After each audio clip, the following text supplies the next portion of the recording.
So, there's been some stories, manze. Museveni wants the coast of Kenya, man. Huh? He's saying, how can he be denied the coast of Kenya? How? Now, Kenya's Ministry of Foreign Affairs has downplayed threats of war issued by Uganda's President Yoweri Museveni over access to the Port of Mombasa and the Indian Ocean, insisting Museveni is well aware of international territorial laws. But experts warn that his remarks, including a claim that he, quote, owns the Indian Ocean through Kenyan transit, risks straining bilateral relations and the cohesion of the East African community. NTV's Laban Shaban reports. Uganda's President Yoweri Museveni is seeking another mandate come January 2026. Museveni is eyeing his 8th consecutive term since seizing power in 1986. Come and you stand around here, and I don't have the strength to go and stand there. It is against this backdrop that the former rebel leader has had tongue-wagging remarks touching on Kenya-Uganda relations and the right to access the Indian Ocean when he was unpacking his manifesto during the weekend. The political organization in Africa is so irrational. Some of the countries have no access to the sea. For economic purposes, but also for defense purposes, you are stuck. How do I export my products? That's why we have got endless discussion with Kenya, then this one stops, then another one comes, then the railway, the pipeline, the what, we discuss. But that ocean belongs to me. Because where is my ocean? I'm entitled to that ocean. In the future, we are going to have wars. Again, the timing of his remarks, you know, at this time, there are heated campaigns in Uganda. He is seeking for a re-election, which he calls his last term. And could it be that he's speaking to the Ugandans' ears what they want to hear? The Kenyan government has responded to Museveni through the Ministry of Foreign Affairs. I will not comment much on what His Excellency President Museveni said with respect to our oceans, but I believe very much. Saying that the ocean belongs to him. In future, they're going to be wars. So in future, they're going to be wars because he's saying that the ocean belongs to him. Do you think his remarks are valid or not valid? Me think manze, mzee anafanya alale manze. Hey, what is this?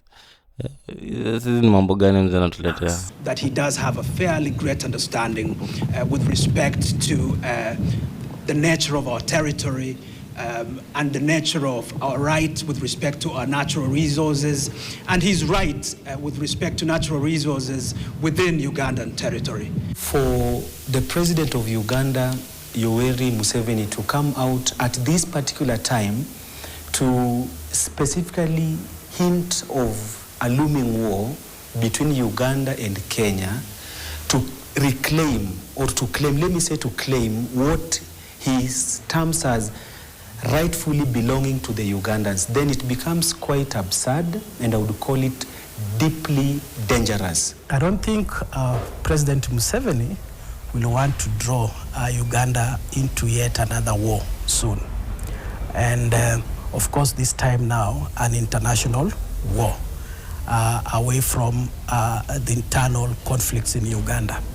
And I think Ugandans are also aware of this. And history has it that when Uganda waged war against Tanzania in 2 occasions, it suffered most during the War of Mutukula of around 1969-67, and then the Sabasaba War of 1977. Security analysts read Museveni's tone as more than frustration, a reflection of landlocked nations' vulnerabilities in a region where maritime control definitely means leverage. And therefore, the argument perhaps of the landlocked states laying claim that is going against the United Nations law of the sea is subject to rational thinking of many states which are landlocked and have a rallying call.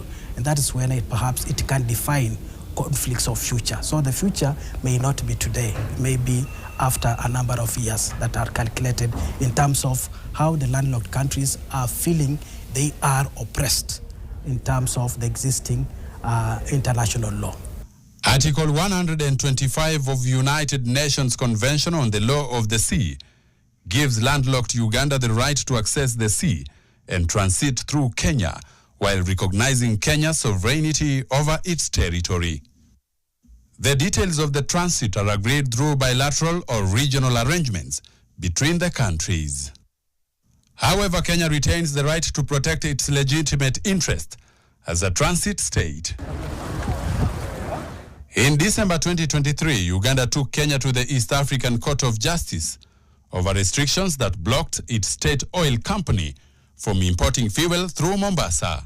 The dispute, stemming from Uganda's dependence on Kenya for 90% of its refined petroleum, was resolved by March 2024, with the first direct shipment arriving in July last year. This highlights Kenya's role as the region's main transit hub. The intention is not occupation, it's not taking territory. Perhaps the intention for Uganda currently is to have favorable terms of trade. Museveni's remarks come amid ongoing tensions over cross-border resources, including Migingo Island. During his official visit on 30th July 2025, he and President William Ruto signed a fisheries and aquaculture MOU, a move aimed at sustainable management and joint capacity building, and a step toward resolving long-lasting disputes around the island. Laban Shaban, NTV. He has some, okay, as a landlocked country, they have some power to access the ocean, of which is always, you cannot deny people to access the ocean, but that does not mean that he owns the ocean. There's a difference. You cannot refuse your neighbor from accessing the other side. You get what I'm saying? That's common sense. But you cannot just come and say that you're going to have wars because of this. So, you tell me what you think in the comments. I'll truly appreciate. Kindly like, subscribe, and tell me. Kindly like, subscribe, share this video. I'll truly appreciate. Tell me what you think in the comments. If you think I'm wrong, if you think I'm right, tell me at least so that you can understand what you're hearing. So that you can, yeah. And when I look at this what they call presidential candidates moving around, when I get time, I will really dismantle them. What they are talking. Because although only 67% now of our people are in the money economy now, because previously, up to when I introduced Operation Wealth Creation, only 32% were in the money economy. But now, 68% are in the money economy. They are the ones creating that money wealth, 67%. And you can see what they have done. The coffee now is about, I think it must have reached 12 million bags. Coffee, big volume. You can check the quantities. We used to produce only 3 million bags. I think we are now almost reaching 12 million bags. So this talking of wealth is already creating a thing qualitatively but also quantitatively. The quantities are bigger. The milk, we are now at 5 billion liters. The bananas, the maize, we are at 5 million tons. The cement, the what, everything is big. So the talking about it is helping. Now the challenge is to get out the 33%, the other 33% who are still outside the money economy. So in the case of Sebe, you should check in the parishes. He's saying where is my ocean? He has his ocean. He's being denied his ocean. You tell me what you think in the comments. I'll truly appreciate. Kindly like, subscribe, share, follow your boy over here, Mkidi Studios. I'm honored and I'm deeply appreciative of this. So thank you.